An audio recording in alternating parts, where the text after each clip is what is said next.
we start with Negaraku. Shall we stand up? So I think we can start chatting a little bit. Yeah, 9 a.m. already. Shall we start? Okay. Welcome to ALM and also COEX. COEX means community experiment. It's a place where we curated together with our architects operations. Today,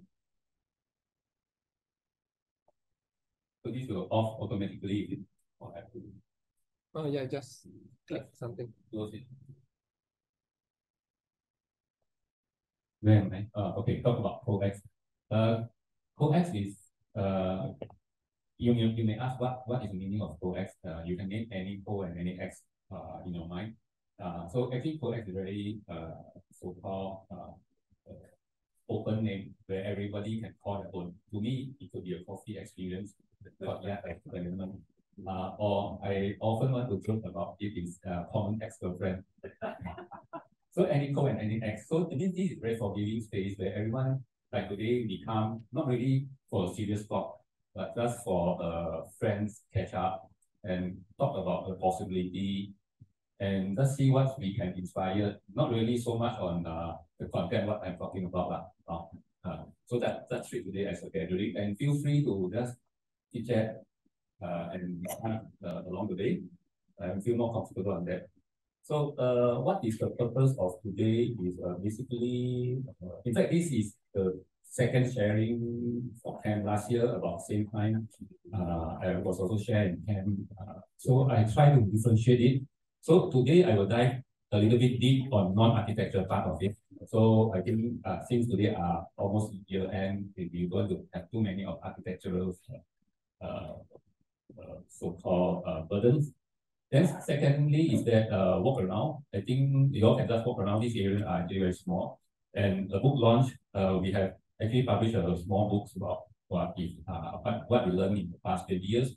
And as well as workshop, maybe if you call it workshop, it will be a bit more serious, I would say. The chit chat after these sessions. If anyone are interested to dive in a little bit deeper on what we did, or we can discuss something off record, and then we will have a small chit chat, and that will be at the room, at the meeting room out there. Because we have to clear this room for another event, which is 11:30. There's a book sharing. For those who are interested, you can say that on an interesting authors book sharings just right after this. Okay, so the structure of today sharing is actually the whole spectrum of this, where we can first part I will start a bit of what how my hobby changed my life, and then how this also changed our architectural direction at the same time, and concurrently when we set up COEX, how the space of the COEX and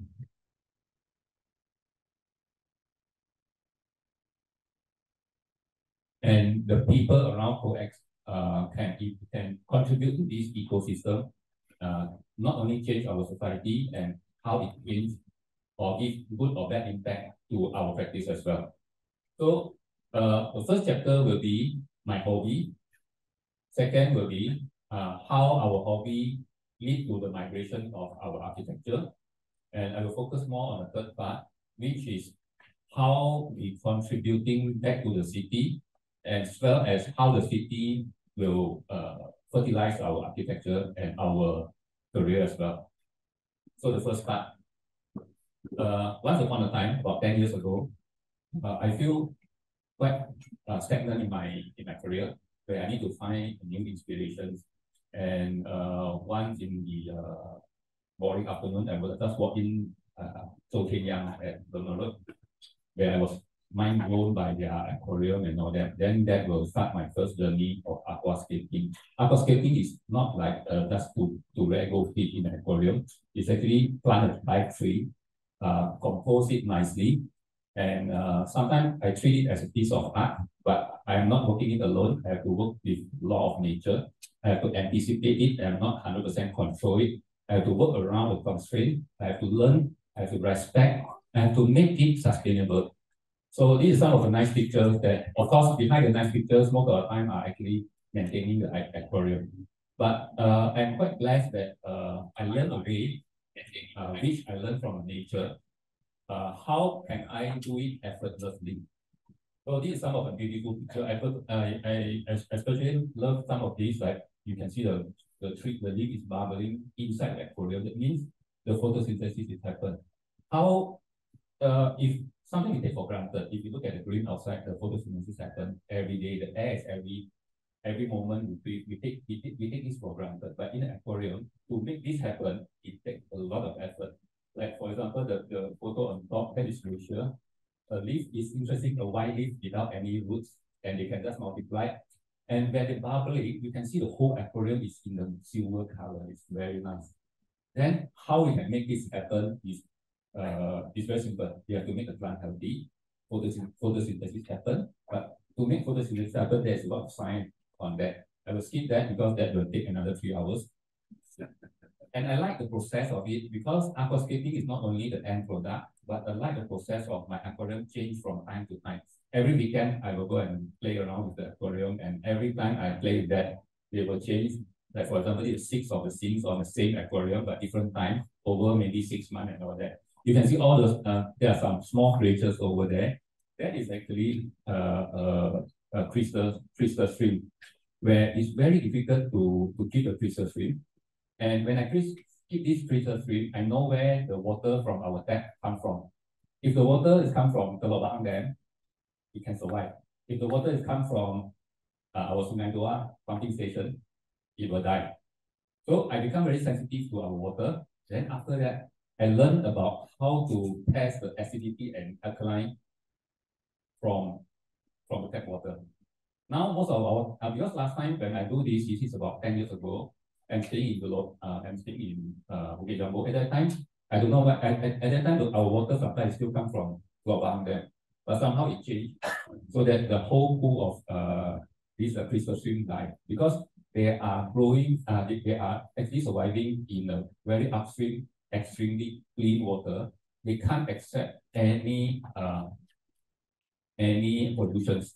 So I learned how to respect them and how to keep a very sensitive sense of how polluted is our water and where our water comes from. Then on top of that, I try to DIY my own system to make it self-sustained. To rear an old goldfish normally is very troublesome, and I find my own way, very cheap way to make internal filtrations and make the water circulate. Then the fish can survive, the plant can survive as well. So, and then also it is also very time consuming because, for example, this is the process I set up my tank about 10 years ago in my apartment. You can see the time. In fact, I go around the clock. Why 3 p.m.? Why I want to start earlier? Because before 3 p.m., I have to do preparation works before I can go to set up, and then we will set up until the next morning. I can't stop it because I have to make sure all this happens in one go because you see there's nothing inside, but there is a lot of important microbes inside. So that I have to make sure that all the microbes will migrate from one tank to another seamlessly so that they won't be lack of oxygen or lack of CO2, then the whole ecosystem can be sustained. There's a lot of hard work, but I find that it's also fun, where I learn a lot from nature. As an architect, you also know they are my customer. They must be happy. So that is how I treat my customer. So this is one is set up. Then after 3 months, this is can set up. Actually, what we do is that when we set up, this is not the state I want, but this is what I anticipated. So although I claim myself as a landscape architect or an artist, but I can't do it myself. I need time to do it. I can't claim LED from them. I cannot sign contract with them. They will do whatever they want, but I have to anticipate that. I have to curate that. Welcome. Okay.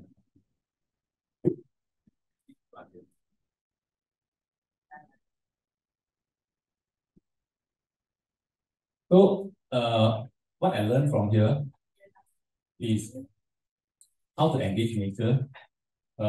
Nature won't talk to us in words, but they will punish us if we do things wrongly. And it bring me out from the very professional work. In fact, as we confess that as a professional, we are disconnected from this world. We are all protected. We are all pampered. We are all, I would say, I'm actually in a comfort zone.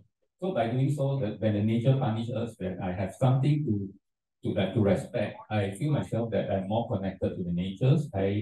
And I learned something important is a sustainability cycle, where it's very useful to me. I'll explain this later.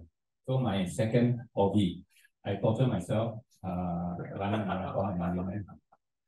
So from a aquascaper, I suddenly turned 180% degree to once upon a time, 2014, one of my colleagues go to council and pick up this international marathon. At that time, I can only run 1.5 kilometer and I'm dying already. So I thought of hesitating hey, want to challenge this or not? Okay lah, the shortest distance is 10K I can walk on there's only opportunity I can walk on the bridge and appreciate the sunshine, the sunrise on the bridge. Why not? 10 kilometers, I also can finish. Okay, so that is, at the time is May 2014. Then I can swim. After I enroll 10K, I can swim. I have to do training. So I go then at that time, I have a good friend, which he is a doctor. And doctor is always a very scientific man. He come up with a very scientific, systematic way to train for the rule of thumb. Every week we cannot increase more than 10%. Every alternate day you have to rest, to make sure you can sustain. We have come up with all the program, and I'm happy with that. Actually, it's very interesting. The process itself is interesting, but somehow, surprisingly and unpredictably, you can see my progress. At that time, when we started this, is on May 2014. Then on July 2014, I ran the 10K, but you see. Then on another 2 months, I can run the 21K already. Then another blah blah blah until my first marathon was on 2015, which is about a year later. I can run the 42K. The result is not bad. Then my first overseas marathon is in Gold Coast, which is on July 2015. So I think that is experience, and that is how I learned to stretch my body, although it's a bit torturing. But to me, that is a journey. That's a journey to me. It's a journey not on the physical journey, but when I stretch my body, I know more about my limits, where I can hit the wall. When we run until what the time before hit the wall, wrong PR. So and I can always quarrel with myself. Why I want to do this? When we start running after 20K, we are tired now. We always quarrel with myself. Why you want to torture yourself? You sit at home Then the other mind say, no finish it. Then we always quarrel until I finish the 42K. That is how I managed to finish my. Then after that, after 42K, what's next? So we want to update. Then I go into triathlon, Ironman. From 51.5K means the shortest one. This is in Penang, where we swim 1.5 kilometers, cycle 40K, and run a 10K. That is so-called beginner. Is 1/4 of full Ironman. Then slowly upgrade to 113K, which is we call it half Ironman, where we swim 1.9 kilometers, cycle 90 kilometers, then run a 21 kilometers. Then we upgrade again. After this, what's next again? So always what's next. Then this is next of that. So you can see I actually push myself to my limits where I never think I can do it before. The slogan of Ironman is anything is possible. I feel that anything is possible is not possible. But after I doing it, I feel that yes, anything is possible. I do it partly for myself and partly I want to convince my colleague where anything is possible. So you can see my journey of full Ironman. 226K means I have to swim a 3.8 kilometer. 3.8 kilometer is about when you can swim to Butterworth and back. And then that's only a starting point of warm up for us, and we have to cycle 180K. What is 180K means is about we are cycling about from Penang to Kampar. Then after that, it's not the end of the world. It starts the beginning of the torturing. Then if you run a marathon, a full marathon. Full marathon is 42K. which is about, we have to run to Sungai Petani.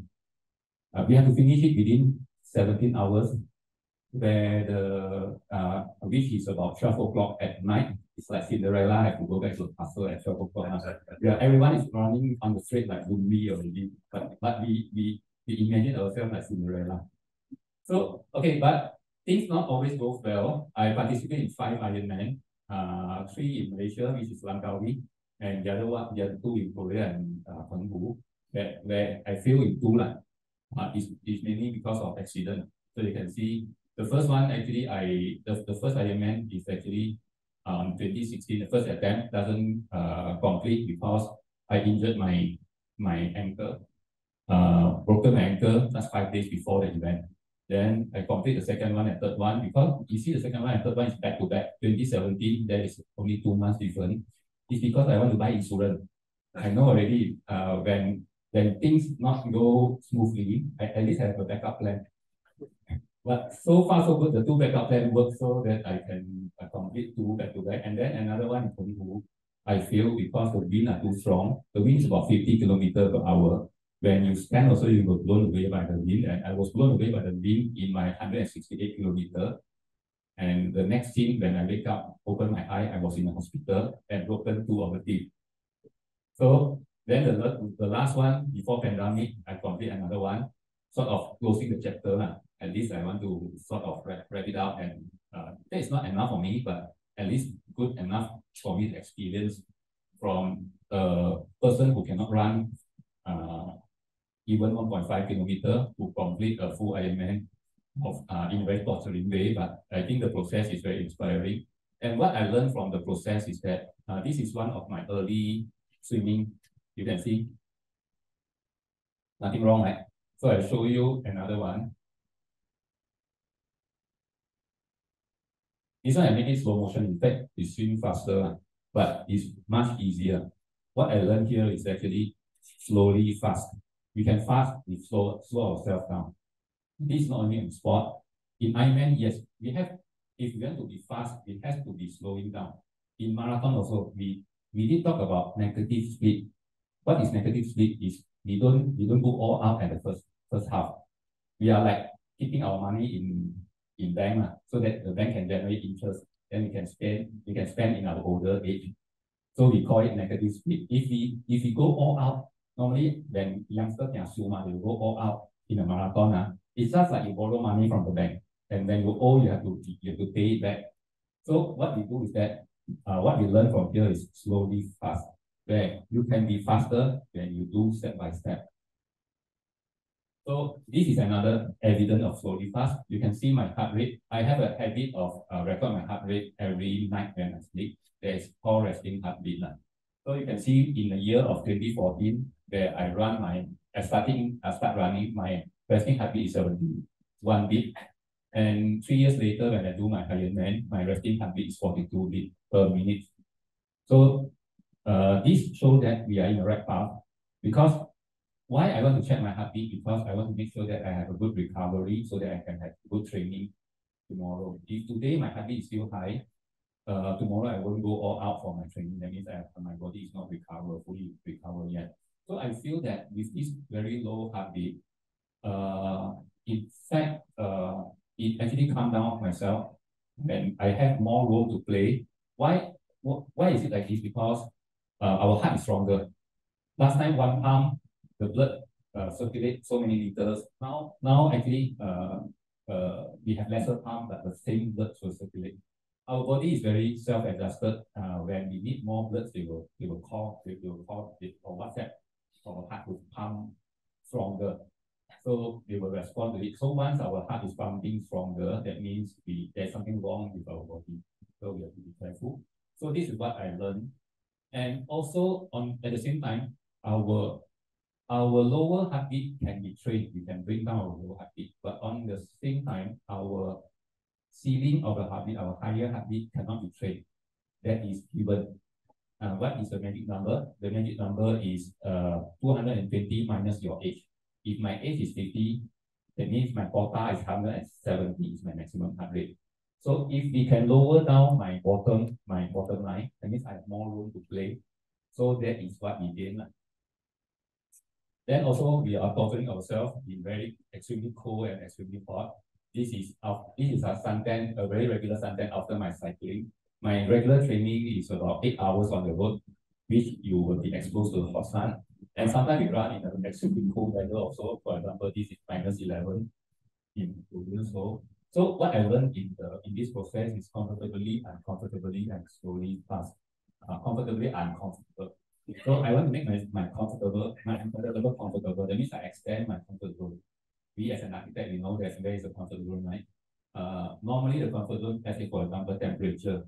So called 24 to maybe 27 is our comfort zone. But I still feel comfortable even exposed under the hot sun. So we have two ways to make ourselves comfortable. One way is that we can design a good building to make ourselves more protected, or we can train ourselves to be able to be more resilient to the land. And another one, urban sketching. So now I'm more and more like architect already. So what is the idea of urban sketching? Urban sketching is actually like we are crazy about sketching. All of these sketching are actually on site. So the idea is, this is the idea of within a year, how many sketching I'm doing. Normally, when I started, I'm very careful. I do about 300 sketches a year, so almost one sketch a day. But it doesn't happen so long because normally during the weekend I sketch 4, 5, 6, 4, 5, 6 daily. And so this is a fun time we have every Sunday morning. If any one of you, bit of advertisement, any one of you interested in urban sketching, you all can join in urban sketches or any other urban sketches in the world. So this is a fun time we have every morning around the street. So you can see us. Or if you don't want to sketch, you just want to come here and look at what all these animals doing, you can just follow our Facebook, and you'll find us anywhere in the city. So I also do a lot of sketching on the disappearing topics, like this is parallel, all this one of the parallel market. In fact, I did this during parallel market competition. Then this is Saurashtra. Saurashtra is still there, but they have been renovated already. We did that before the renovation. Normally, when we know there is a big renovation, we take this opportunity to go and record. And also, of course, the Penang Ferry, where we do many trips of Penang Ferry for nothing, just for sketching. Yeah, another one is very sad of this is Taiping market, where they had been totally demolished. This is the longest and biggest wooden structure in Malaysia. If I know that they just demolish and throw away the wood, I will salvage it and put it here. Okay, and during pandemic, I have nothing to go, so I go to a temple. That's like meditating, and all these drawings are donated to this Paitan for their fundraising, and they generate quite a lot of money from there. So it's good karma for me for doing urban sketching. I'm not Kao Loya, my wife is there. I love to do sketching during travel. So sketching is also my camera. These are some of my sketches during my travel, mainly before the pandemic in Nepal, Hong Kong, Chengdu, Korea. This is 2 trips. One is during the autumn, the other one is during the winter. New Zealand, and Da Nang, Hanoi, Hue, Bangkok, Italy, Hanoi. So what I learned from here is that when doing urban sketching, I need to unlearn architecture. And I find that unlearn is more difficult than learn. Why? Because my first sketch I did post I did show it here. My first sketch is actually pretty much like our perspective drawing. It is not an art, but it's accurate. If my sketches fan come and talk to me, say, "Wow, mate, your sketches are so accurate, but I don't feel good." So as an architect, I need to unlearn my skill of doing perspective correctly. I have to more engage into my heart, and which is very difficult for me because I am a very rational guy. I always think by my left or right, left brain.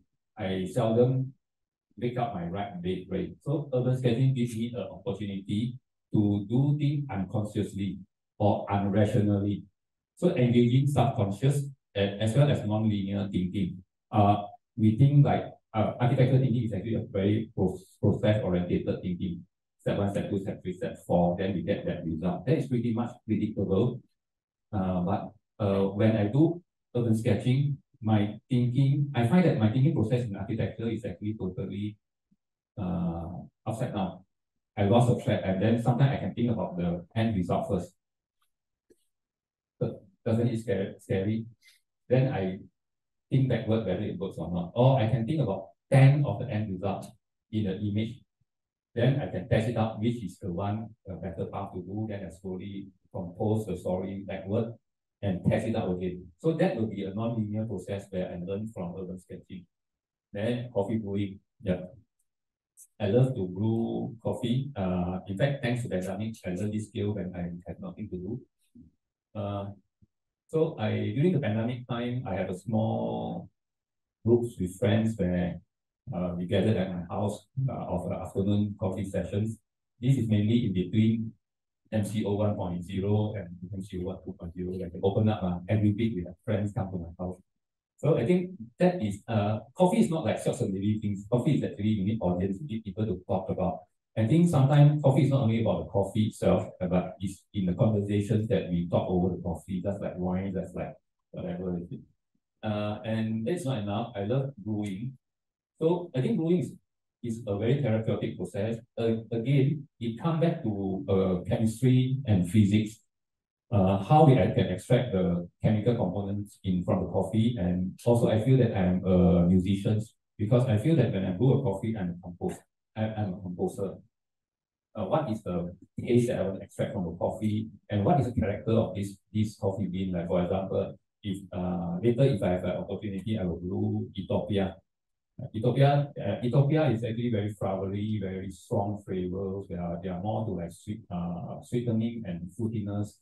So when this type of character, what I want to express, so I have to actually more focus on the middle part of the brewing. So how I control my speed, my water. You can see all the brands and all the times it's there. That is how I can communicate. And there's always try and error. And that's fun. That's not always my coffee brewing is not always good. But that's a process and that's the fun of it. Then to brew a coffee is not good enough because I can't control the flavor of the coffee bean. I don't buy coffee from coffee bean or from Starbucks. I have friends who come to my house, I love coffee, buy a pack of Starbucks bean to my house. I scold them. I said my coffee is much more better than Starbucks. Yeah, because Starbucks is commercial coffee. They are all processed in commercial, and then because they have to be able to catch bigger so-called catchment of their customer, so that they have to generalize the taste. So, but to me, I have to customize it to the specific window that I want. Then I have to actually talk to with the bean. Then I would extract the best of it. So I do. You can hear the sound, the cracking sound. Oh, that is very therapeutic. I'm looking for this because the coffee will crack, and the cracking sound is very so-called intense. That means the whole coffee bean are cooked at the same time. Then that will give us a very clear taste. Today is like cooking class. Sorry, I'll come to the wrong place.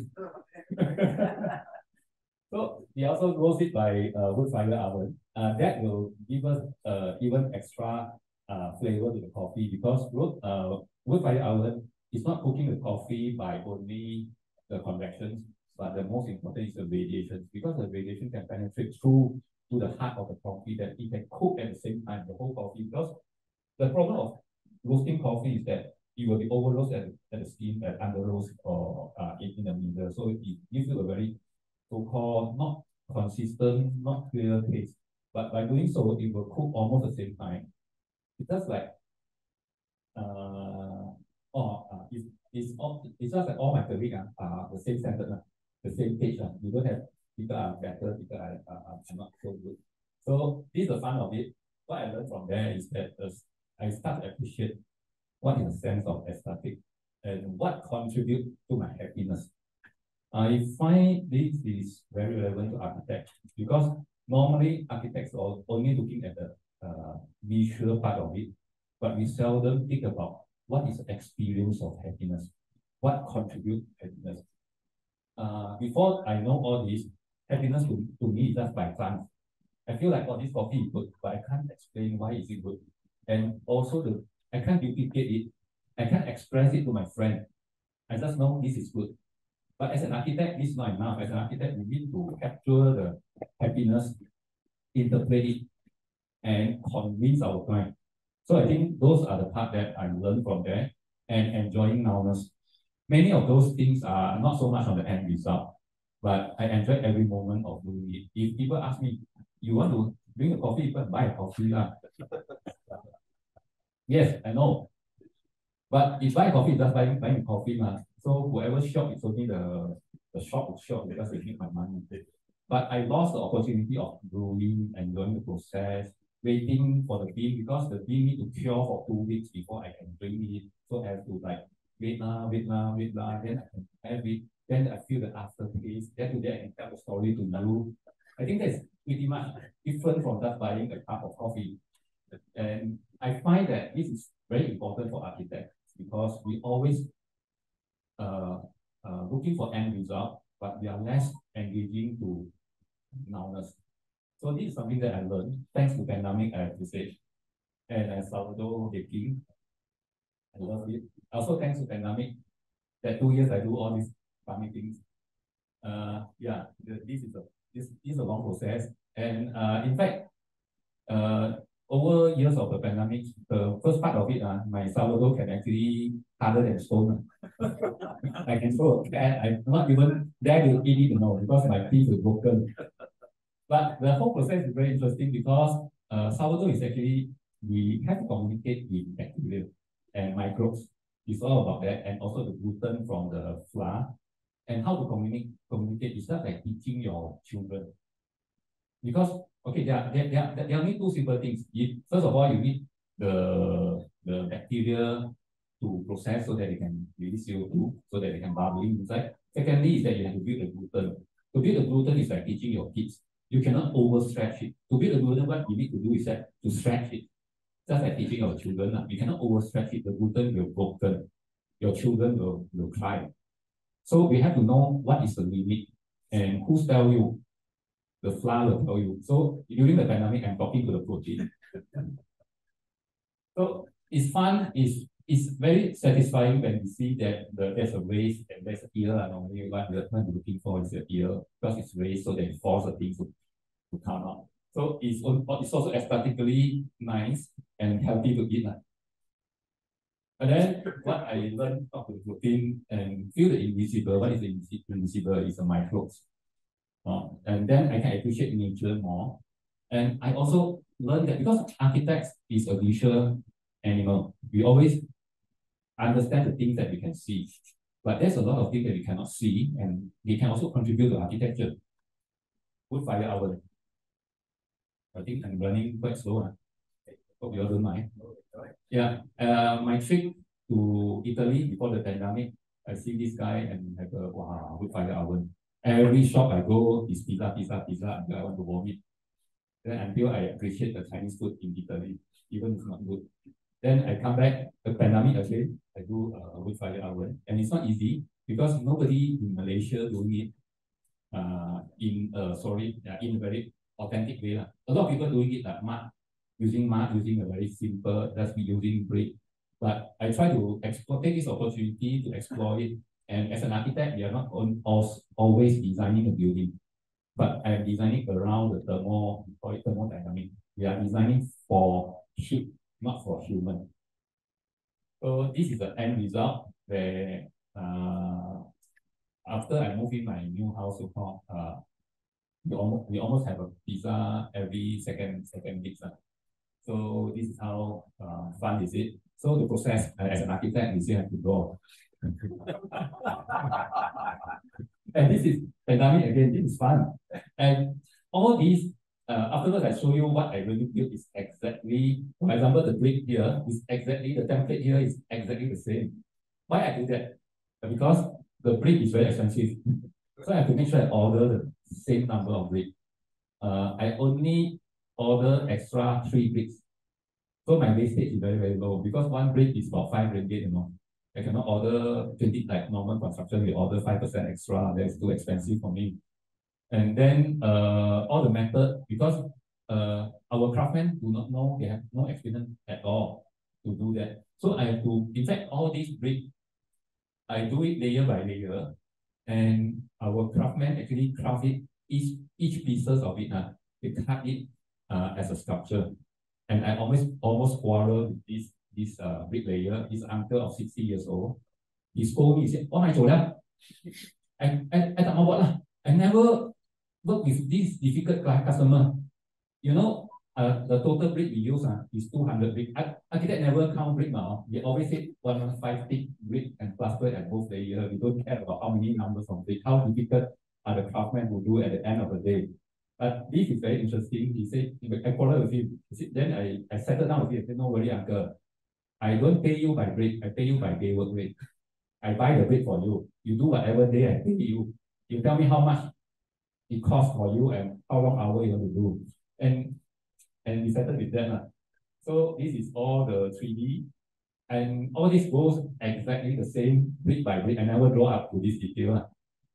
So the whole process, you can see my calculation of each layer, how many bricks is it? 155 bricks. And then even the ceramic fiber blanket, all this material, interesting part is the material, the searching for the material. It's not like normal fire brick can handle that.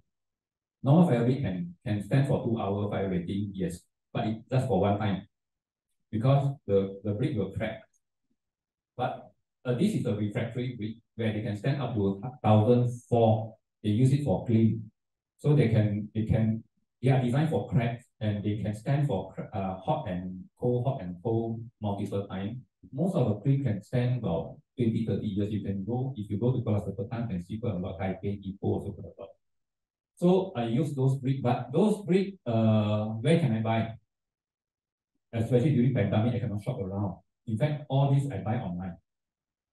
From Malaysia, I don't have, because I can't buy from overseas as well. And then the ceramic fiber blanket and also the calcium silicate base, all those I learned. But I actually need to have a long process to convert whatever maksabes material into localized material. So I think now I have the whole set. I think I give Kokwa my plan. Kokwa I also interested to do that. So anyone who are interested, let me know. I will share with you. And you can see that's how my plan come into reality. Each of these and why I lay in this way is because of if I lay in a normal way, this is so-called a fishbone way.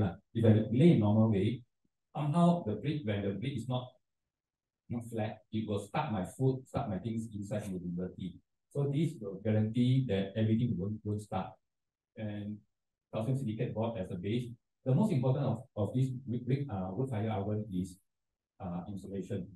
Because we have to keep the heat in it, and we are not burn the food for cook. We actually radiate the food from the heat where the brick actually absorbs. The brick is not just a heat bank or battery bank. You have to clutch a brick with heat. Then the brick will be radiate back the heat into the food. That is the fun of it. So blah blah blah. My idea is not like this, but this is a creative way by the uncle. We do this template to make sure that the dome is followed, and then this is how. Even the mortar is a different mortar. We have two types of mortar. You can see here, the thicker part, the mortar in the thicker part, and the thinner part. Thinner means thinner than 6 mm. It's different. Because there is extraction and contractions where in hot and cold. So in fact, this is totally different from what we learn from our normal constructions. This is like a thermodynamics. Okay, when I done, it's actually very satisfying. You look it inside. If you can sing a song inside, you can hear the echo. It's very concept. It's very focused. Then before we complete, we need to cure the oven by slowly heating it up to build the micro crack inside so that it can crack slowly and then it will settle because it's a dome, it will settle by its own weight. We cannot just straight away fire to 400 degrees, it will collapse. So that is the process of doing that. Again, we never do this. In the construction, we just water it. In this case, we fire it. And after we fire a few rounds, slowly step up the heat up to 400. When we satisfied with it, then we start to do installation and blah, blah, blah. And then at the end of the day, with all the gacham, all the accessory there. The other fun of it is that we're not like building it, we play with the accessory. It's just like any other hobby. So we have, like, for example, this is a pizza turning deal. This is actually a pizza when we slot in the pizza, and when we turn, we use this. And this is actually a so-called ventilator for the wood inside, so that it can stay one side and become a partition and keep the ventilation. You can see the ventilation hole. And I DIY a thermometer out there. All these are DIY and 100% custom made. And some of these handle I do it myself. So okay, and happy workers after that. And he always come back, drive motor, then look at the oven. I think that's the fun of it. It's not only engaging the nature, the science of it, but we actually make some good friends and they come back for pizza. And not only that, the process, and then start to know where to buy bacao. That's my first question. So I only know that there's a road in Penang called Jalan Bacao. So you buy bacao in Jalan Bacao. Last time there are 30 over bacao shop in Jalan Bacao. Then this is the last three that they still working. This uncle is about 80 plus already. After he's retired, there's no more already. There are three very old uncles, so better support them. And so every time I go there, he know how much I want to buy, and I just open my boot, give him 100 ringgit, how many pieces of things there. This become a routine. You know me, where I stay.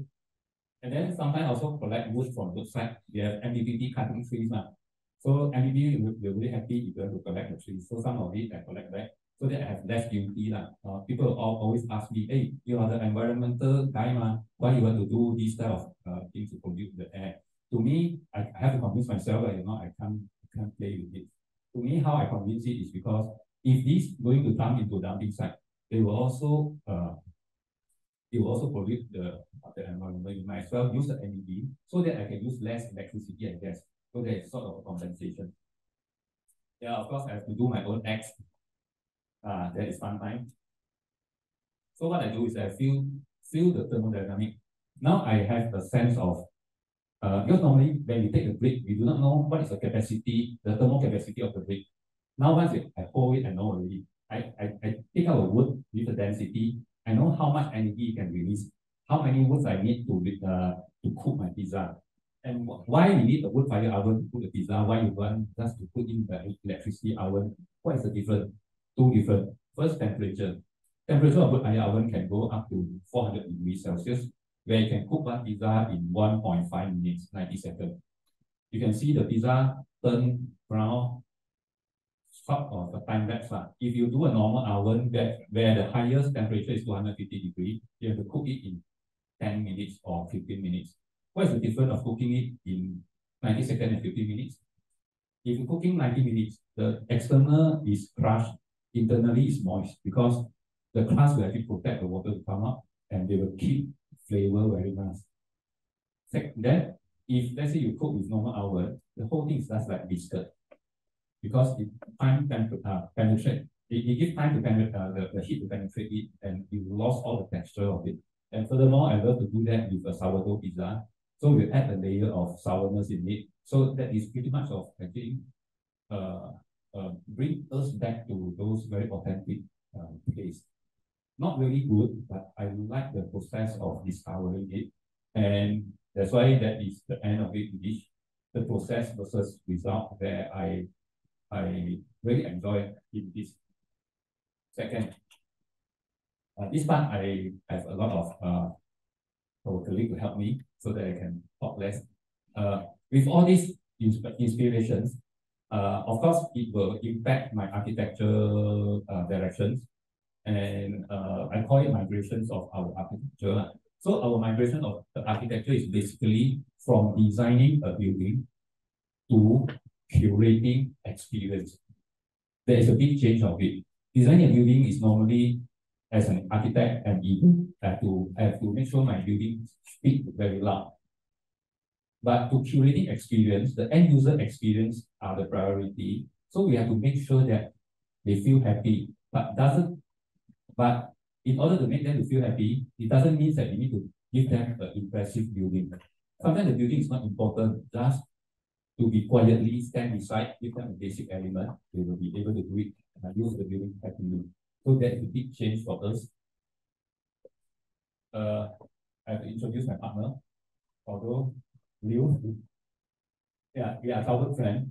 The first photo at the right hand side is we take this during our 9 years old. 9 years old is about 40 over years ago. We are kampung mate. We know each other before we born. Yes. My grandma knows his grandma. My father and mother know his father and mother. We stay in one kampung. We play football together.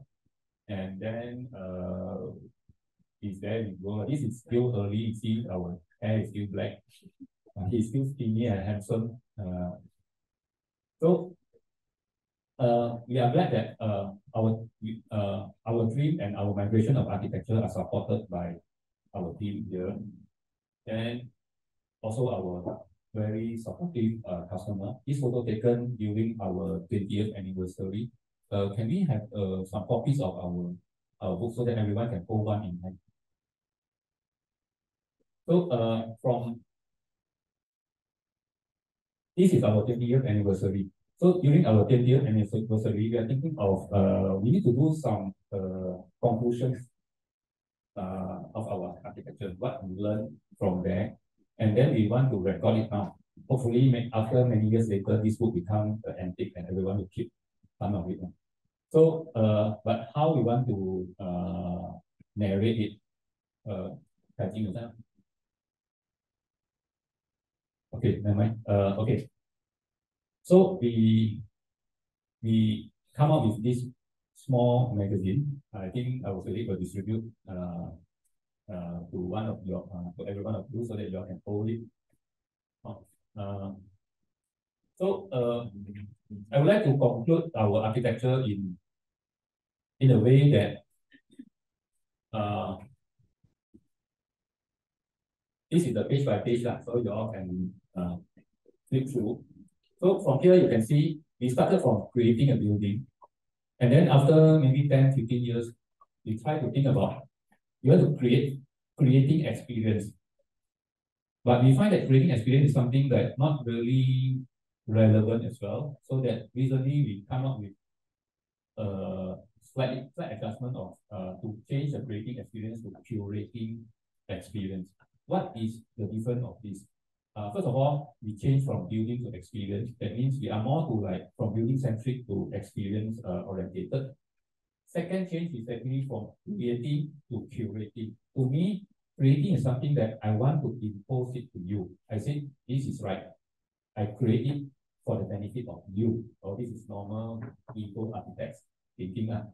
But curating to me is a bit more humble approach, where I think this might be good for you and I suggest it to you. You may interpret, and when I suggest it to you, I give you room for interpretations. You may interpret it in your own way. So I think that will be a big change in our thought of architecture.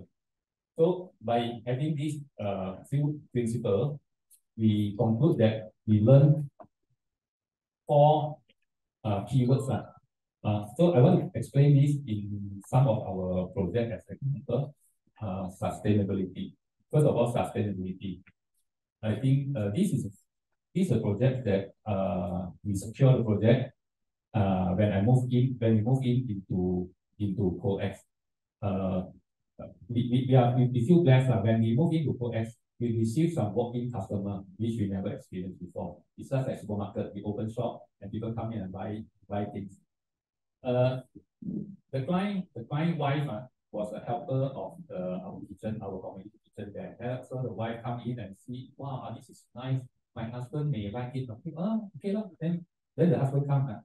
Then his husband is one of the partner of this company. He said, my partner may like it. So the partner come. So everybody like it. So because they want to make their factory as a lifestyle factory. They said, something like your place, I think that's good. We can we have space or we have room to engage publics, as well as we want to do some edible landscape, and it will also cool down our building, blah, blah, blah, so that we get this project. So I think, by the way, moving to the projects is actually quite time consuming and actually burning. At the same time, we feel good by getting this reward. So I think in our team, Zhengjie will be the one who handling it. So I think she has some story to tell.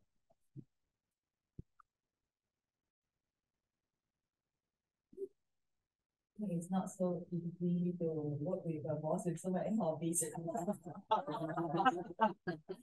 You also have many ideas in the project. So to work these two renderings out, I think our team put a lot of efforts to also talk with other consultants to make this idea happen on how energy efficiency, and also how we integrate the nature with for the staff to enjoy. In the process, we call it Mandarin, call it we start thinking, hey, are we doing right thing of challenging ourselves in very difficult situations? And then because everything like, for example, hydroponic is for architect, put on a drawing board is something very easy. But we only find that nobody in the market want to do that unless we do it ourselves. So that is a challenge, I think. Yes, we try to ask a lot of people doing the hydroponic. They're saying, what's the skill that you want to do? Is it like 1 by 1 meter, a small one? We said, no, we want to do one whole facade, big one. They said, no, we cannot do it. You have to think of your way. So now we are in the process of think twice of whether we're going to do it or not, or scale it now or whatnot. Yeah. So at the same time, we do other projects like terrace house or whatnot, but then we always try to explore different ideas. Then this idea is very simple. This project is about 10 years ago, where we turn the back lane into the facilities, so that, and then also we reverse the living hall into the back, at the back, so that we can create a communal space which is directly connected to your living area. And I love to see this during Chinese New Year or autumn festival, because everybody are having a potluck at their garden, because they just open the door and we are just running, kids are running around, and that's sort of a very communal space. When we in fact all these we call it our bread and butter. We do a lot of housing. Normally we give them a term, we call them urban kampong. We always want to bring that kampong element into the housing. So we are, instead of designing a house, we are more like designing a community. And then this is another one. We are not always think about backlane, but somehow we also think about how we can encourage our end user to use the main access road as a communal space. Then sometimes we also think about want to do some very minimalist design. And then we are quite lucky that we find customer where they want to do they want to have a very simple lifestyle. So actually this project is handled by Liu. So maybe you want to pass the mic to Liu. Hello. Basically, this client, we work with this client not for this bungalow, for another commercial project, a very complex site, and he gave us a very long list of requirement, needs, and also constraints. And then he quietly asked me, hey, Liu, is this list too long? So, no problem, we have even longer list. We like to get challenged, especially in design. So we actually quite happy to do that. And he said, oh, like that. So basically, we like to do a lot of designs. We like to do designs, except bungalows. And it's not about bungalows. No. I said, because bungalows actually basically depends on the owner. They have their own taste. We need to follow their taste. And that a bit difficult for us. Say, okay. Then after 1 week, he called me, Liwan, my house want to do, I need to do a bungalow for my own. He said, you don't want to do it. Then I said, since we know each other, okay, I do it for you. But I have some, give me your list. He said, oh, this time no lease. Okay. Then we talked, and then we found that actually we have a very common in taste, and also in I said a bungalow no need to be big. Say yeah, we don't want to be big bungalow. Oh, we try to have minimalist design. Oh, we like minimalist. I said, oh, like that. Then why you gave us a long list last time? And then after that, so after a few conversation through Zoom, because that was during MCO 1.0, and then we came up with the design, and then we thought maybe this is a bit too advanced for him. And then after that, after presentation, and then he didn't talk for a while. I said, now this one need to redo already. Okay. I think I talked to my wife just now quietly, and then we love it, and we proceed. He said, now MCO, we're gonna do submission very fast one. No problem, we wait for you. So after that, after MCO, we put in submission, and then this is under construction, and then will be completed in March. We actually looking forward to see whether the actual product is the same as the design. Because client needs to change from here and then, especially with bungalows. Actually, because this is a minimalist design, it's the first time for us to do a minimalist design. Everything has to be very clean. And actually, our team crack their head so much. Same, they say the same thing. The boss only gave us a perspective. He thought everything can be done very easily. So actually, we found that when you do a very simple design, it's even more difficult to do a very complicated design. And actually, that's why we took this challenge, and we find that actually it's a very good challenge to do very simple design, and you feel that happiness, and you feel a zen feeling. Yeah, I think this project. Thank you. Yeah, I think for every bungalow project is pretty much a tailor-made. You need to understand the client very much, and you need to respect what they need, and add on that. So at the same time, normally actually we seldom do bungalow. You only do very selective bungalow, and normally we interview the client, and we want to make sure the chemistry is the same, because we cannot stop them to change, but we have to make sure that what they change is actually what we have to work with. So that is another bungalow where we did it for a customer, where Jeff is actually our partner in charge, where this is actually a very accurate client, you know what you want, so that we are pretty much like a tuition teacher, that what you want, then just add on this to facilitate what they want. But it end up, I buy the idea. I love the way they impose about curvature, and that's the first time I fall in love, and I learn from my client where curves and sometimes be a very strong architectural element. But I think again, Jeff also spent a lot of effort on that, and I would like him to talk a little bit on this. I think the biggest effort is to meet the client on Saturday, because he can only meet us non-working hour, because he's too busy to do his own house, so he can only meet us during Saturday. So later I have meeting with him again 1 hour later. So this project is going to complete on in 3 months' time. I think as after that we can share the view photo, see how it's. Our biggest task always is to follow what's the design originally design intention. Like what Mr. Liu said, it might look simple, but I think the simplest design is more difficult, because we have to hide everything to make it clean. You cannot see all the protruding parts. So we spend a lot of effort. For example, from this view, we even talk about whether you want to have a horizontal transom or not, so that we can have a full. At the end of the day, we even talk about the thickness, the thinness of the aluminium and all that, because every extra inch will actually change the view and change the scale of it. So those are when even thinking about gray color or white color or every single aspect of it, I think the client is very detailed. So, but to be honest, I think once we take up a job as a bungalow, we need to actually respect their needs, because they are the ones who stay there every day, and they can't tolerate with anything. But for commercial project they can, but for this they cannot. So, and also at the same time, we are also glad to work together with one of the world-renowned architects in one of the considered most controversial projects to make. We are actually working together with MDRDB from from Rotterdam, and we are one of the 5 finalists on top of this. Although we didn't win the first prize, this is awarded to Yake. I understand that at the end of the day, Yake is also not the architect of this. But anyway, I think the process itself is very, very important to us because we have a chance to work together with the world-renowned architects, and I am there personally.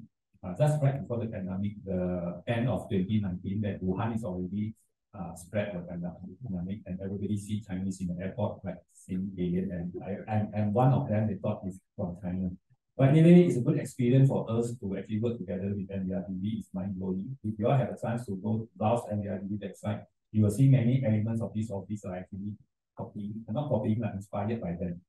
So I think this project to me is not so much on the end result, but the process of participating. We also do some CSR project. This is a school, Chinese school in Kuala. They moved from Kuala Muda to Batu Kawan.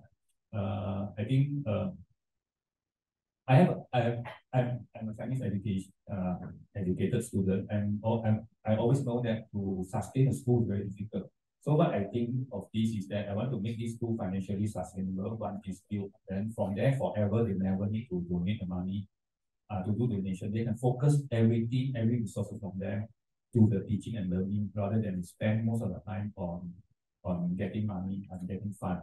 So that is one of the process. Again, I think look at the design looks very complicated. They say, wow, Chinese school need to do like that, man. It's like international school. I say, why not? Chinese school not deserve a good design, man. So I think by only this word, so I know I put a lot of problem to ASEAN. So ASEAN is one of our associates, newly appointed associates. So he may want to share some even our CM, when this first look at the design, is like, wow, this is airport. So one of our challenges is to how to make it cheaper, because this is SRJKC, which financial part is always the hardest part for us. And also, I think we are glad to have a bunch of young board of directors, which they support our ideas on this. It's not only idea, but financially, yeah, they keep on raising fund for this. I think that's from here. Just for information, the fund, the cost for this already high on 14 million, and now is at 22 million.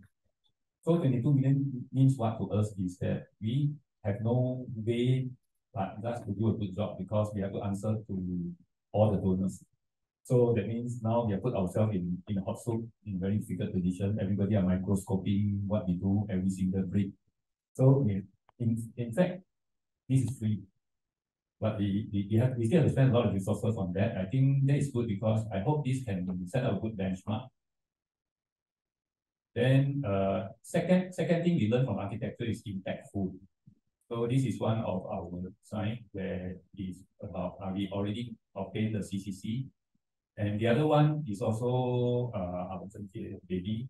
I'm staying in Bukit Jambu. My family always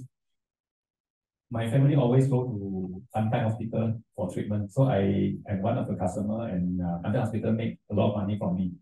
So now it's time for me to claim back a little bit of what I contribute to Pantai Hospital. So they have extensions. We are thinking of why not a hospital facade can be a therapeutic facade. So that is my intention.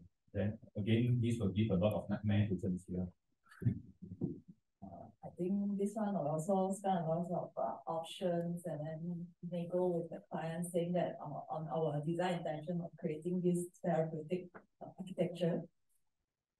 So we cannot, I think this is not the final version. The next page showing the part of the facade that we have explored. This is only maybe 6 options, 7 options. But actually, in fact, there are more. When I discussed with my colleague, I was saying that, hey, you want to explore more facade? They say, huh? No more already. This is the last thing I can do for you. I'm like, no, just try and see whether any other option. Then we come back to Mr. Wei, then he will have like, why not we try this again? Yeah, okay, let's try for another week and see. In fact, I have already tried many rounds and still I run out of ideas, so I pass to Chen Jie, then he pass to many others. So, and then, after so many rounds of trying, then now maybe we have another big challenges again to this project. Because even though the facade is accepted, now the design, the total design has been changed and we have totally new design thing. So I think architecture is an ongoing process. And today we have contractors, Mr. Anthony's here. Yeah. What's the Yeah, we have others building where we are a bit of naughty because council asked us to design an office building for council, but we are thinking of doing it in a bit more informal way rather than very formal architecture. So this is what we call it office in the forest, where we engage a lot of surroundings, forest element into the building.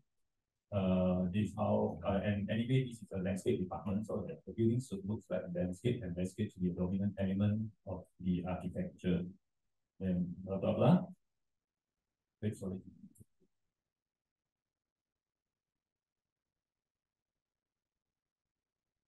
Then sometimes things can be very simple, like just a typical twin tower, but the approach can be very complicated. The way we convince our client, this is in Bukit Intajam, you can see it from above. It's just a twin tower, there's just another twin tower. But we think about, because this is an entrance, we thought about giving a sense of gateway so that we put a so-called a bridge above that. It looks like very simple, right? Yes. But it costs our client 7 million. So you start to think twice, and I say, no, I don't want to spend 2 Lamborghini for this.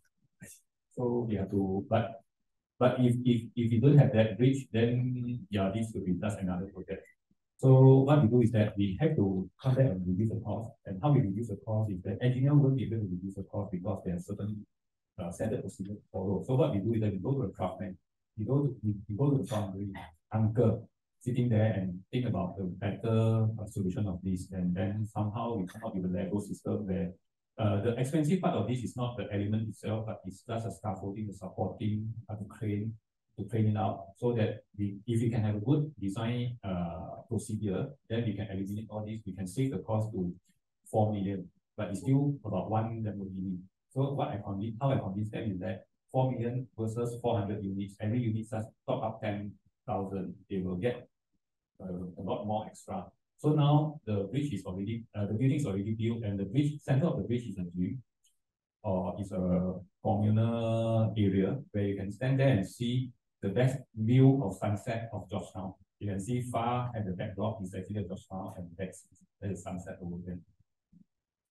All right, sometimes we have to go into look the things under the impactful. We have to think about static side of it. This is where we inspired before OX.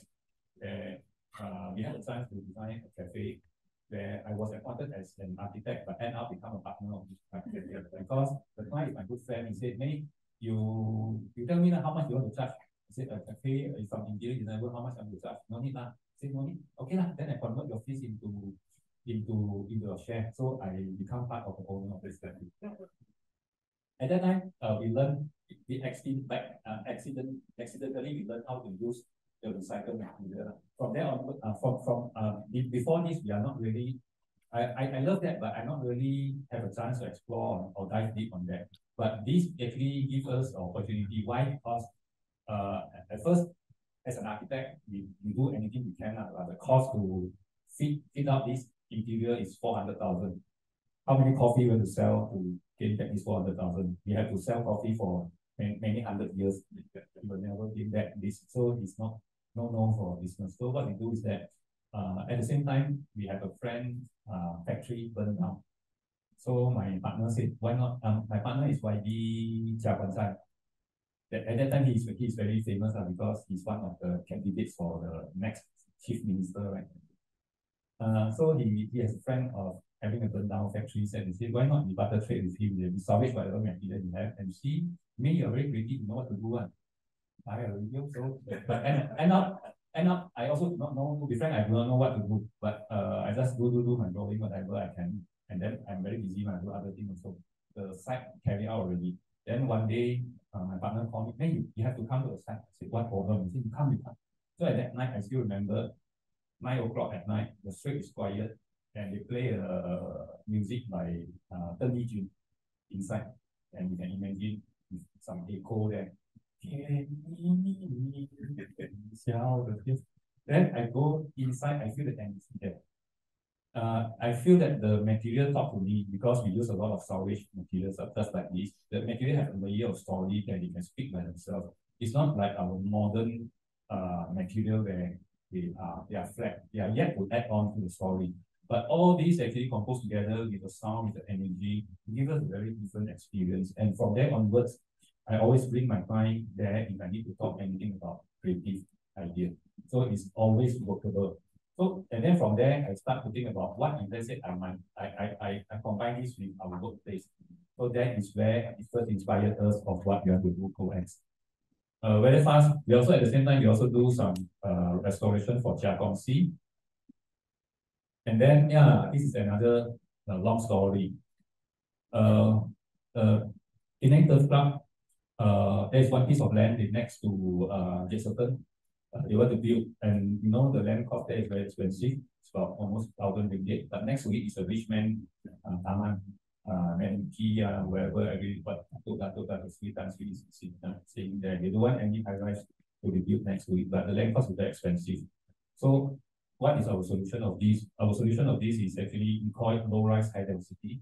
And we step on top of each other, about 3 tiers of family step on top of each other. So the family is actually looks like an apartment from the car park, but they enjoy open space. The roof of the lower unit become your terrace of the upper roof, of blah blah blah. This is very simple. This is just thought only. But then our partners, our team has to put a lot of effort. So I think I have to pass again to Jeff again. So maybe Jeff will share on that. So this might look simple, but again, the structure part is very complicated because the stacking of all the units on top of each other, this means all the structure, we have to consider our things, especially the structure. So now, actually, the building is already going to start falling in a week time. So actually, we're still working. We're still putting a lot of effort to sort out all the details part. So yeah, I hope this project will become a success because I think this is first of its kind in Penang, and maybe also in Northern Asia. Then we have the longest pool, so-called the longest pool. Yeah. Then okay, Buddhist associations in my hometown, Kazakhstan. This is also a challenging project. The project actually take about 10 years to realize because funding and all that. We try to do a very minimalist. We interpret the Buddhist architecture, and we take a long time to convince our customer. And at the end of the day, they support our idea without knowing what we are doing because they just trust us. All right, so I love art. So we have a chance to work with some of the renowned artists to do some art installation work. So this is one of our involvement in Penang, so-called Container Art Festival, where it's supposed to be just 6 months, but because of pandemic, it become 3 years or more. From this project, we learned a lot of placemaking. This is a non-habitable building; it's just a art installation. But we learned that how a building can be responsive to the environment, coexist with the environment, and then connected to the environment. And when we place the container in a different location, some of these are moving around. We will see the different energy will happen. So I think it's very interesting to see how we call it feng shui, how the feng shui of the painting work together with the environment. One of it, especially I want to talk about, is actually the right-hand side. To me, that is a very accidental so-called case to us where it made a very successful placemaking. Before this container setup, this place is just in the middle of nowhere, Perryfield. I was given a GPS coordinate for me to go to the site. There's nothing, there's just a Perryfield. But after this installation become a point, a waiting, a checkout point or whatever, people are going there. And the cost of this very cheap is about 50,000 only. We can make a place. And of course, we also support 2 artists, one from local and one from overseas for making the art there, and they're also famous from there. if you all know, a mural art from Penang started from Ernest Jacqueline. At that time, he's just a very poor artist. He sell one painting during 2009. One of his paintings only 150 ringgit. He sold that 150 ringgit painting to a frame maker in Georgetown, and the frame maker go and frame it up, sell it 300 ringgit to my friend. This is Mr. Tan Chor Wai, and he is the curator of this project. Then he called Ernest. He said, "Oh, this painting is beautiful." Then he feedback. There's an email number of. At that time, still know what's that now. Of Ernest, and he called Ernest. Ernest very happy. He do it for free. The sister brother is there. So then that made Ernest famous, made Georgetown famous. Then we have a lot of copycat of that all around the world, especially in China. And also, you know how much Ernest growing now? Easily 40,000 a piece. That is how a placemaking can make. This is a tangible value that we can see, and how that effect spill over to Georgetown. And in this container festival, we start to think about. In fact, we start discuss this with Ernest also. What's the next round for, because Georgetown is already oversaturated with mural. Mural is already overpowering the heritage. We don't want this to continue. But how we can draw this energy to other side of Georgetown or Penang or whatnot. So this is so-called experimental, and we have actually developed many of these after this. One of it is the Batakawan roundabout. Then again, I would like to invite Jeff on this project. We do it during the pandemic. In fact, the owner passed away during these constructions. So we do not have much room of doing fantastic architecture because of the cost constraint, but we still can negotiate a little bit on the common area. So this is some of the place where we can experiment with some different idea of architecture. But again, I think Jeff also has some experience to share on this. I think my role in this team actually, academic has actually drawn the framework, building design fixed. So what's the fun of doing it? But of course, there's still a lot of detailed design to be done. Actually, we are glad that this building actually has won 10 silver award back in 2020. Actually, we put a lot of efforts in maintaining the original design intent, especially the raw concrete facade on the podium. Initially, we want to do the entire raw concrete facade on the tower, but the client did not take any risk because they're afraid any future complaints. So luckily, they still allowed us to do it on the podium, which we can see from the middle picture. This light and shadow effect. Then we also put a lot of design intention on the steel structural design. Yeah, I think some of the image turned out quite well with the help of the shadow. I think sometimes we need to let the nature to speak together with our architecture so that we doesn't need to do overdoing the building. And okay, experience. Again, to us, experience is something very important, and the coming projects actually explain how we start to engage experience. And again, I think Eastern Theatre. We have a chance to do a college as well as so I think this is another big effort because we have to deal with a very strong school board of directors, and they have their idea, and also at the same time we have to also answerable to the community, and we have to spend all the money in a very wise way.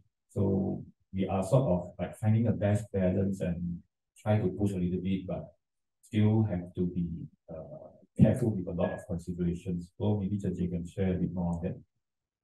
I think the biggest challenge for this project is when we present this to the CNS consultant, they always ask us, "Sure or not? You want to do this?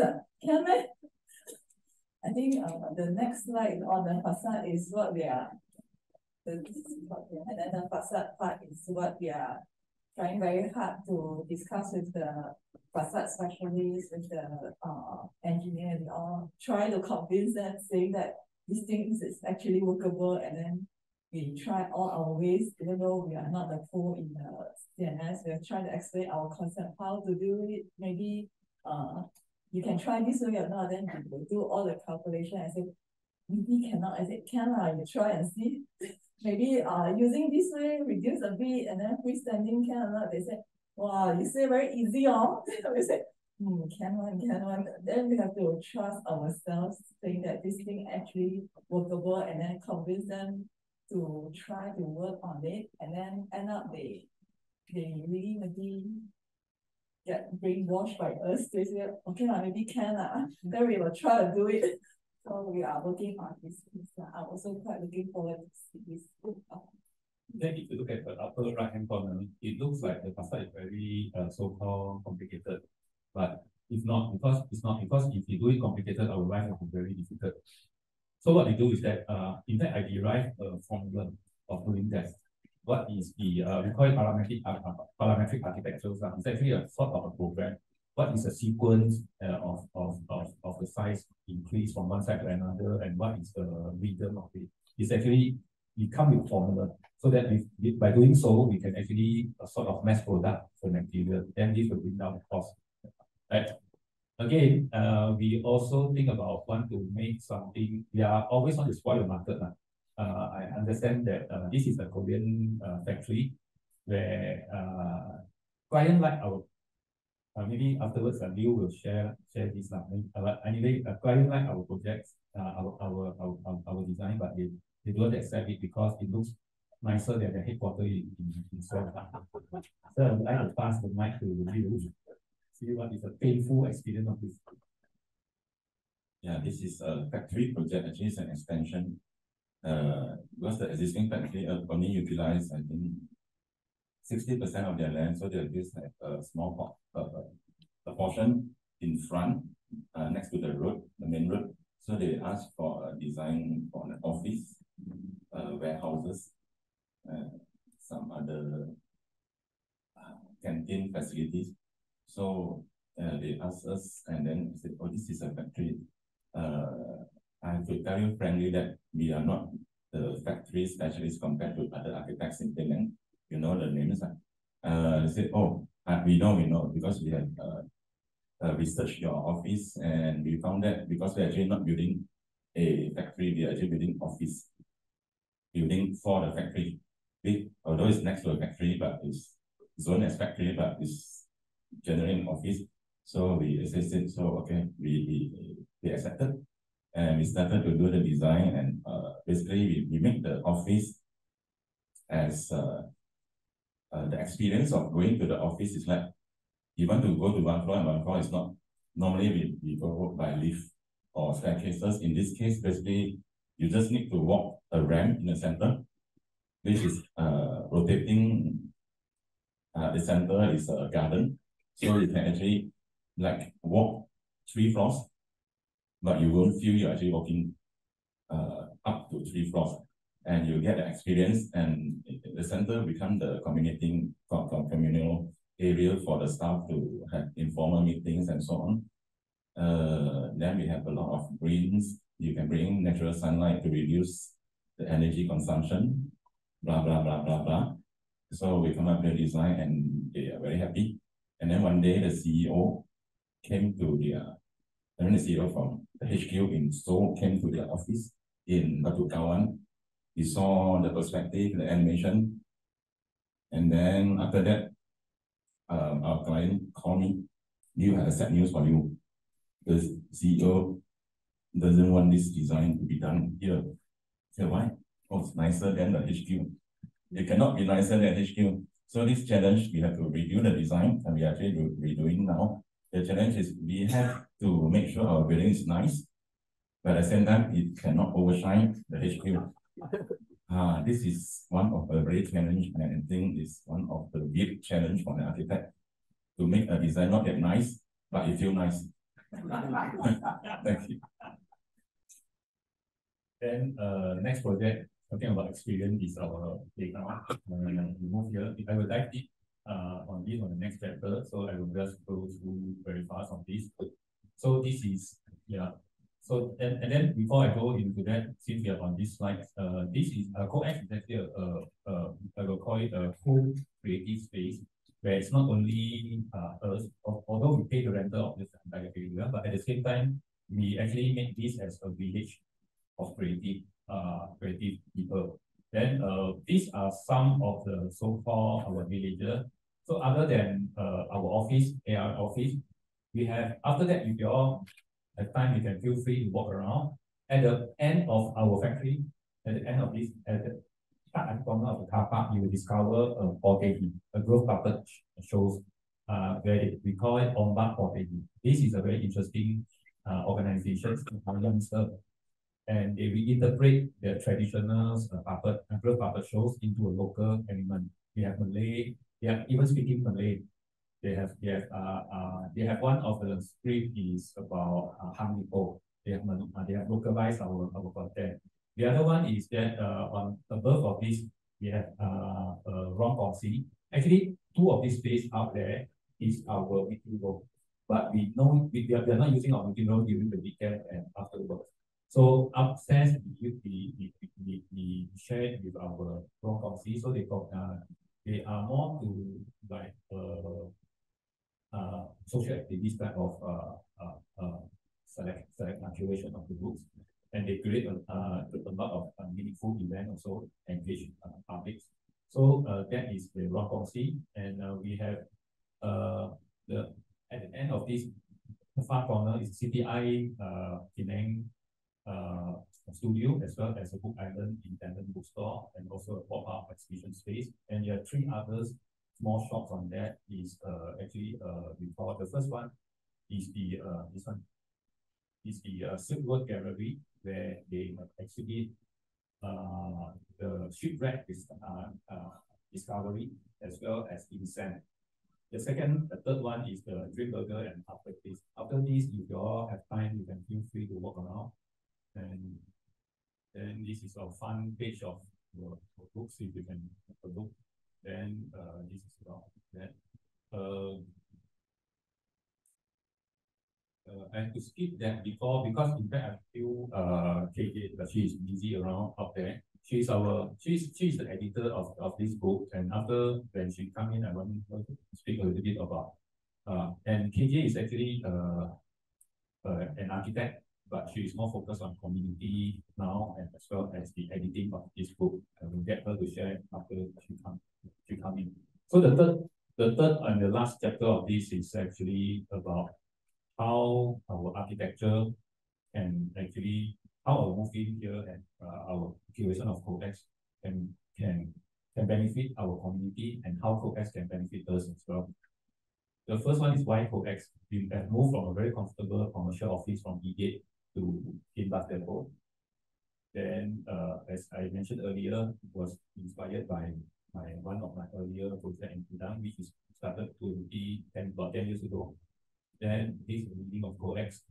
And our idea of this is that we want to make this, the keyword is actually a bottom-up community space where we can experimenting ideas that we never know before. Because when we're talking about our cultural DNA, we are always looking about the iconic culture, iconic images. But what about those small things happen in the city where we do not know? And there are a lot of actually passionate people who would like to share their idea. So this is how, but before we move into CodeX, actually it's a very long story. You can see this is started our idea at 2016. It takes us about 6-7 years to negotiate with different owner until this is the fifth versions of it. I think the connection is lost, is it? Yeah, I'm checking the Wi-Fi. I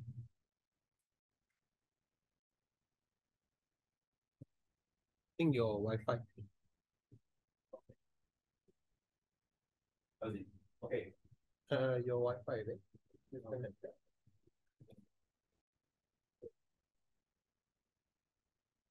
Yeah. Absolutely. Yeah, okay. You need to share the screen again. Yeah, okay.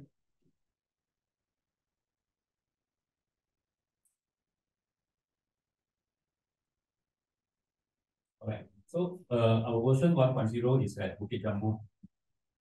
This is one of the abandoned houses where has been there for 20 years. This is actually one of my early days assignment when I attached with Architect OA. It's about 20 over years ago. Then I suddenly called the owner.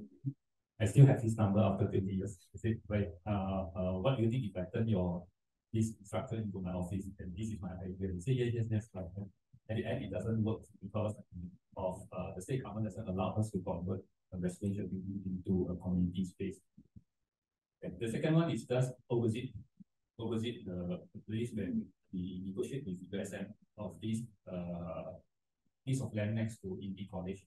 So of course it's not straightforward things. It may involve a big organization, somehow it doesn't work. And the third one, we explore town center where we talk with Sourcing Q's, which is a tycoon at the time of Robin Siu, their family's property, where COEX 3.0 and 4.0. 3.0 is previously known as the DSOP office, but that is too big for us because the building is run down and we have to spend a lot of effort to restore it. This is far beyond our ability, really far. Then we find this very interesting, authentic warehouse hidden behind the door. This is very, very lovely. The door is nice, the hinges is cast iron. Wow, this is nice. We want it, but it doesn't work because the tenant is still there and somehow the owner don't want to let go or whatnot. So it's not a straightforward process. And then one day we come to the owner of Kimbas is Mr. Tan Sito at the right hand side. He's one of the son of the main their family of they are actually a family property. So we met at Mr. Lee Kai office. Lee Kai is a famous lawyer. He's not in the picture, but you can see his face at the lower left. So his signature is there. He is the one who bring me to Sito because he all the while he says about this to COEX. And he's the one who bring me to Sito and he just shake our hand after 2 meetings because our chemistry is just perfectly meet. And our moving here is actually complementing what they have been done for the mentality class, where I shared this in our previous WAD forum. So the history of this, interestingly, is some of global pictures. You can see how the things evolve as the moving. You can see the time there is 2013, but on 2014, it suddenly becomes very clean space because this is also an effort of Ernest Zuckerberg. He has his first solo exhibitions here. Whoever interested to know more about this can check back website of WAD video. Then blah blah blah. This one evolved until when we come in, you can see we are somewhere here. Then this is taken. This Google photo is taken at 2022, where this place is actually under construction. So basically, we do nothing about this place. We just clean it up and we organize the things for those that dangerous roof. We just tear down and rebuild a little bit by the recycled material. The first option, the material option, is that we recycle whatever material we have here. And the second option is that if we need to import any new material, this must be recycled. Other than all the electrical appliances, the rest are almost 100% recycled. And this is the previous owner. He's a third generation. They have been operating as a scrap metal yard. That's why we call this area as a COEX Kilandersi. So this is the thanks to Google, they're still recording the previous image. In fact, we do nothing on the facade. This wall here is the original wall. But we can't have an office just next to this wall. So what we do is that we have another layer of very cheap material, and we can keep this context. And we are very happy to have this small garden because this becomes a zoo because we have cats. Delivering at this area, there are a lot of good neighbors. We have squirrel. If you're lucky, you can see squirrel running. There are 5 squirrels as our good neighbor. Then this is how it looks like. This image is actually at the back of our office. Okay, this is what I want to talk about. COEX. You may ask, if we move in here, are we if for those who follow us, you can see we have actually organized a lot of events. It's countless of events. I will say roughly, if I want to name a figure, it should be about 400 events, about in 400 days, so almost 1 day, 1 event. But it seems like a big effort. You may want to ask that how are we going to manage all this? Because if you do this like a commercial event, we doesn't need to run our that office already, we occupy all the time. And how we manage that? In fact, what we do is that we do it in very cost efficient and effortless way, not really effortless, very minimum way. So what we do is that I want to share this slide. What we do is over here, the last push. Why? Because we only help people, we only help dreamer, the hesitate dreamer. There's a lot of people have dream, but in order to realize their dream, somehow they have accumulated certain dream, but they can't turn it into realistic due to maybe financial they do not know where's the audience they do not they hesitate don't have a right venue blah blah blah. So what we do is that we give them a last push. For those who don't have a venue, okay, you come. Then they ask how much is the rental. If they don't worry about that, we go for profit sharing. If you make profit, we share. If you don't make, we take them as a friend. So if they then some of them they might not have audience. I said no problem because CoEx has been developed a lot of audience. Some of them may say I have just lack a little bit of skill. They say no problem. We have other people we call it co-exer where they can assist you on that. So what we do is that if we need 50% for everyone to spill over their talent, we help those who have already 45%. For lower than 45%, I say, wait, this is not your time yet because we don't want to spend too much of our energy on people who are not ready. So we are focusing on those, the last push. So once we do a last push with a curations, we will get a confident executor to execute an event. So this event will inspire more audience, and this audience may start with maybe 10-20%, but we have no problem. We have many events to still inspire them so that they will top up their inspiration until they become a hesitate dreamer again. Then that is normally the plateau is, and we give them another last push, then they will come back again. So once we continue feeding them a last push, when they are ready, our effort is actually very little. Then at the same time, when this circulate, some of them may become co-exer. Co-exer means they are ready, they are ever ready, they have expertise, they are willing to share, they are keen to incubate more people. And again, this is not our effort, this is a community effort. They will help us to give the last push again. At the same time, the co-exer will find this place as their platform. Like for example, one of the famous cook, Bao Zijie, she used our kitchen as his platform to showcase the talent in cooking. So they will become co-ex will become a platform for them. So this is how it works, and we will make it a more sustainable creative ecosystem rather than we want to use solely our effort to push. So whatever we have today is actually a community effort. We are just the one who bring all these things together carefully so that we don't burn ourselves up. And the key thing is that it must be a sustainable way. So I hope by the end of today, this is not the end yet, but I hope by the end of this, I can inspire some of the hesitate dreamer, which may be you. If you think that you are fellow architects, I think maybe my architect firm has some idea to do something like this. Yeah, fine. After this, we will have a discussion at outside. Maybe go on, and if you are interested, you can stay there and discuss. So okay, so what you have to do here is that we want to make it very organically responsive, blank canvas, and we have to do it with very limited resources. This is the painting is here. This is the painting I painted in 100 days of CoEx, and this is all the events that happened within the first 100 days. And of course, as an architect, we still have plans. Although we want this to be grow a bit organically.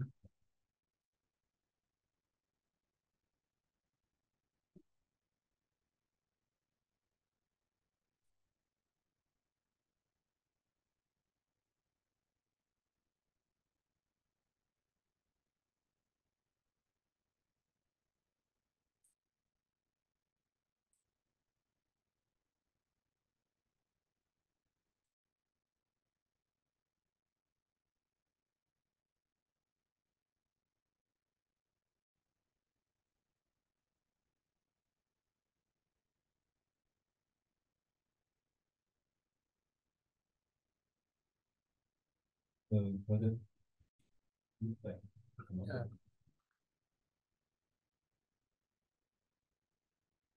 Your PC hang, I think. Yeah.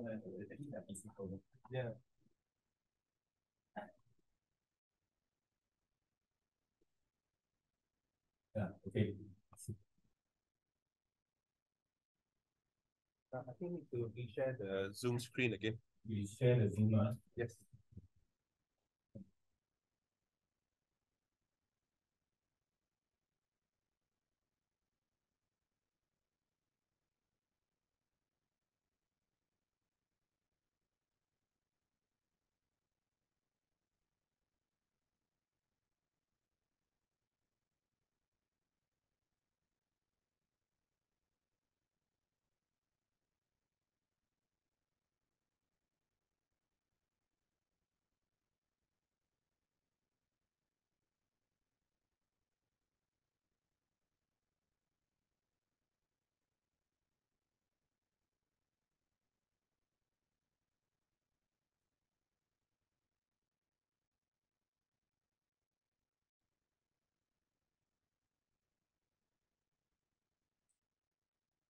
Hey, are you to tick the two things at the bottom there?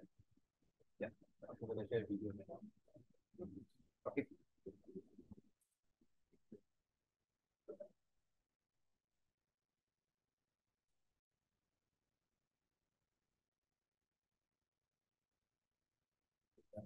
So this is our plan, and of course, if everything not goes well on plan, also we have to be very flexible enough to adjust to what constraint. For example, this is the design of the step you have. You can see what the difference is that of course we want a very safety steel legs, but now we have this actually a big leg because this will cost us 40,000, and this one costs us only 500 ringgit. So that's a big difference. And blah blah blah. Of course, we also have a very ambitious plan to hang our wood up there. But anyway, it doesn't work because we are worried about the structure, whether you can take it or not. So we have to change our plan. So the process of it is also very interesting. This is how it looks like as a slab when we move it. And how the process of turning this is actually taking a long time. So it's also gives us the opportunity to so-called think about the design of this. So it's all like very manually do, and we have a good so-called passionate workers and friends to help us out on all this.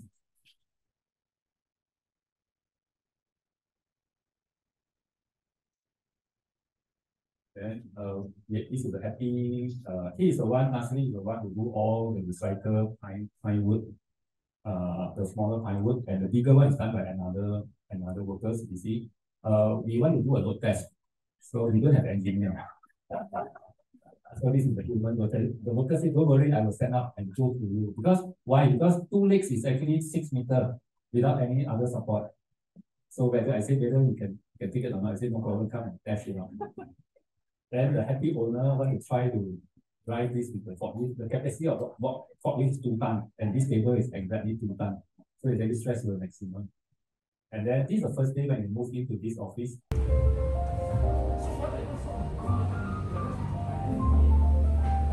Then this is how it works. It looks like after years of renovations. Then secondly is that I think most important thing for us is actually the people here. The people here, those are the people who help us a lot. You can see who are they. And these are all the like-minded people. But always, the people here are not always like-minded. This actually one of the photo here, this photo. And this photo taken in 9th of September.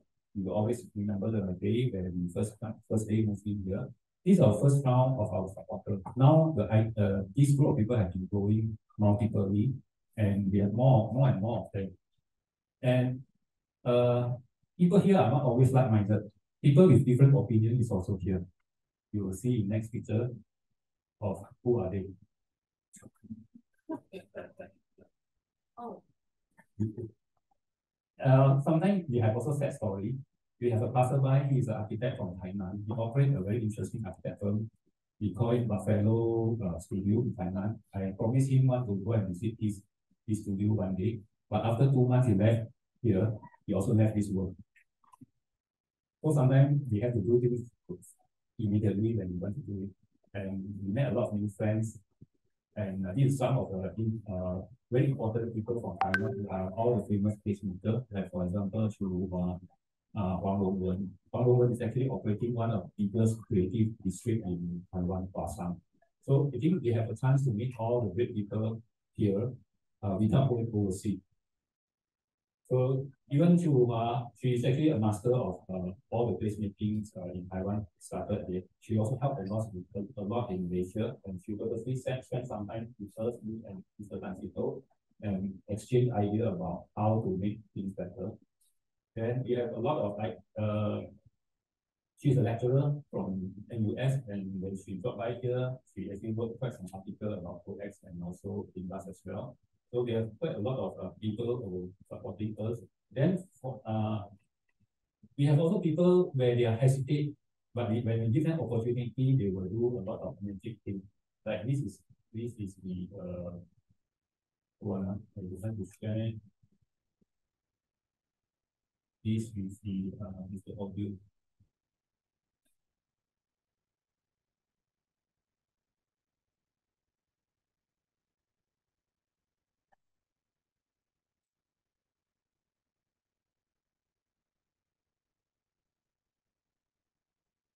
Sometimes they cannot have an event alone solo here because they may not have enough audience. But if you marry them with others event together, you group them together, they can have actually share the audience.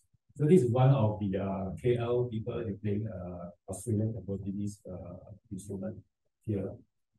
Then of course this is architectural event during then also many others. Like we also do some commercial projects like beer to generate some fund for us. And then sometimes people are hesitate, but if we give them opportunity, they will start to do what they love here. And for this is one of the examples. Every one of them are actually an artist, but when we put together, we can create a big event. For example, this is a art and wellness event. We want to make this one is about a year ago. We organized an immersive art event where we engage 5 senses. Art is not only visual, but all the 5 senses can be an art. So we put all these together. And we also have quite interesting singer. Some of them are actually, you can see YB, Daria, and YB Sharina. They have a band called Kriwaya. So they come here as normal people, but we don't catch them as YB also. They not even bother who are they. So they just come here and set up this whole instrument and just play over a weekend. And we have quite a number of weekender over here and spend a good time with them. Then the lawn is also something interesting place to do interest, and this is a combination of not only Satu Malaysia with Taiwanese artists. Then we have a music band at this area. In fact, we have another program we have to run very fast. These 2 old guys is actually the son of the very famous batik artist Chua Teng. So they have visited COEX, and there are many others that run fast. This is a private dinner, and even the lion dance on the long table, tea ceremony, and crossover on Western and traditional music, and some young star. And this is especially interesting. We host a night for a Thai children. They come all the way from Isan by train. Then a movie screening, and the last one is actually the inspired, the so-called the inspired audience. So those are people that visiting our place and having inspiring sessions over here, and they are actually bring back something actually. So including, for example, this is a curator from Hong Kong. They are discussing about how to curate a new event next year, the 16th of March in Georgetown and Media and COEX. So, and this is something architecture very relevant. Once upon a time, one of the staff of Kengokuma walked into a place that and find this place is quite pretty similar to what his boss thought, and he's the guy. And he proposed to his boss, when his boss said, Kengokuma said he wants to come from Penang for a vacation, he proposed him to come and visit us. Then we are so happy to have lunch with him, but he didn't not only his wife Ishihara-san come, but anyway we still meet him in New Mansion, and we bring him to meet architect also. So this is a great time of meeting those big guys, and this is some of the happy. And this just happened I think last month when we have new wave of 10. Then this is one of the Malay concert. We always have this is interesting. This is not our cup of tea, but we just want to make it a bit more inclusive. So those are the Malay concert. They are local, where nobody want to host them because people are afraid police will rap. But we still take the risk, and they're happy. They appreciate it. We said they have to finish by 12 o'clock. By 12 o'clock, they did not even finish halfway. They just close the mic. They just finish. And it's actually everybody is enjoying. You can see 300 people are actually packed out of the space here. So we have also host Penang Harmony Post annual appreciation dinner, and also some dialogue with Taiwan. And this is just recently happened. MIID, Malaysia Institute of Interior Design, they bring all the ideas of work around Asia to our place, which is about 15 of them, and many others. So media coverage, I will skip this. Right. So we also received a lot of videos, interview of how we are doing this, including ATV, the Age, as well as the others media newspaper. So this is almost the end of it, and I would like to say that we try to make this sustainable. The idea of sustainability is actually circular. So we try to make this three circular. One is that OX must be benefiting our society, but our community is also benefiting OX as well as KLM. We actually elevate our branding through this effort. We get quite some projects because of the move to OX and having this platform. At the same time, our co-axer will also benefit from here because they make this as a platform, and also we inspired quite a lot of new audience. We build up a new audience group of that. So with these three circular, we can actually do this with very little effort. I think I have to make a pause here. Then all of you are invited to outside. We have everything and prepare refreshment. And after that, I will open up a meeting room at the next door here. So whoever are interested, feel free to stay back. For those who are online, I think our session will end here, and have a nice day. And so the last slide will be, these three circular is actually coincidentally become, this is the idea of ASEAN, coincidentally become our co-X group. Then, thank you very much.